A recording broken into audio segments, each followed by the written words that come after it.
রাজার ঘরে ছোট রানী এলো পদ্মাবতী,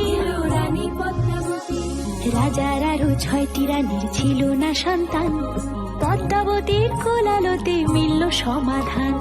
বছর যেতে জন্ম নিল 7 ছেলে 1 মেয়ে, হয় খুশির আকাশ হঠাৎ কালো মেঘে গেল ছেয়ে। হিংসেতে যায় জ্বলে পুড়ে বাকি 6টি রানী, যুক্তি করে ঘটায় ওরা 7 কুমারের হানি। সুযোগ মতো 7 ছেলেকে মাটিতে দেয় পুঁতে, বাঁচে একা পারুল, ওরা পায় না তাকে ছুতে।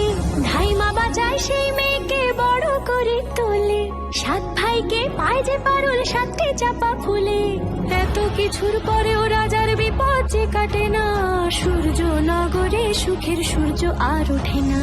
হিংসা বিবাদ বিচ্ছেদ আর প্রেমের কাহিনীতে পারুল বোন কি পারবে 7 ভাই চম্পাকে জাগাতে।